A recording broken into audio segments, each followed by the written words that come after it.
पाथर्डीमधील मढी यात्रेत मुस्लिम दुकानदारांना दुकानं थाटण्यास ग्रामसभेत बंदी केली आहे।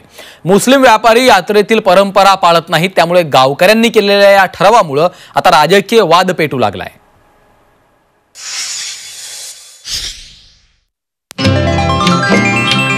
हिंदू मुस्लिम ऐक्याचं प्रतीक म्हणून मढीच्या कानिफनाथ महाराजांच्या यात्रेकडे पाहिलं जातं।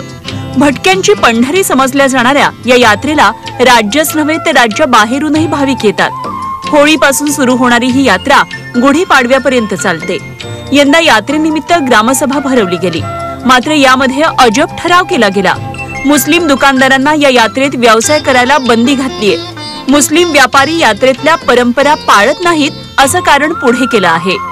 तर या यात्रा काळात गावकरी दुखवट्या पाळतात, लग्न सोहळे होत नाहीत, तळलेले पदार्थ गोड पदार्थ बनवले जात नाहीत, पलंग गादीवर कोणीही झोपत नाही। मात्र हे मुस्लिम व्यापारी गावातल्या प्रथा परंपरा पाळत नाहीत, म्हणून त्यांना यात्रेत बंदी केल्याचं सरपंचांनी सांगितलं। इतकंच नाही तर कुंभमेळ्यातही योगी सरकारनं मुस्लिम व्यापाऱ्यांना बंदी केली असा दाखला सरपंचांनी दिलाय।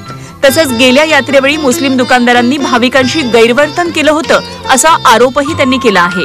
ते पशु हत्या या ठिकाणी सर्रासपणे करतात ना, जे की नाथांना मान्य नाही।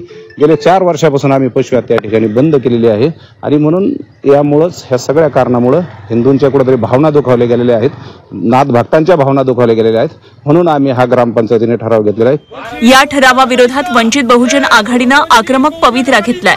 ग्रामसभेवर कारवाई करावी यासाठी वंचितच्या कार्यकर्त्यांनी जिल्हाधिकाऱ्यांना निवेदन दिलंय।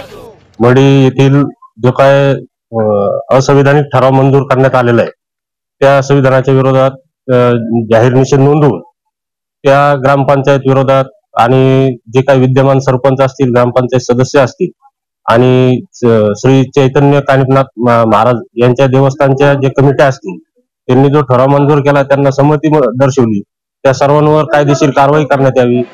वैद्यकीय शिक्षण मंत्री हसन मुश्रीफ यांनी याबाबत मुख्यमंत्र्यांशी बोलू असं सांगून वेळ मारून दिली।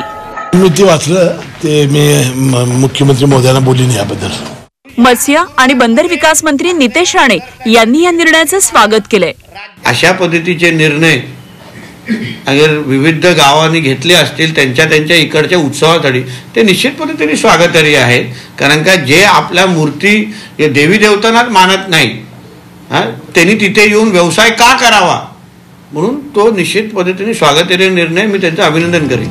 गावच्या यात्रा जत्रांमध्ये मुस्लिमांचे व्यावसायिक स्टॉल्स असतात। मढीच्या यात्रेत मुस्लिम दुकानदारांना घातलेल्या बंदीनंतर त्याचं लोण राज्यात इतरत्र पसरण्याची शक्यता नाकारता येत नाही।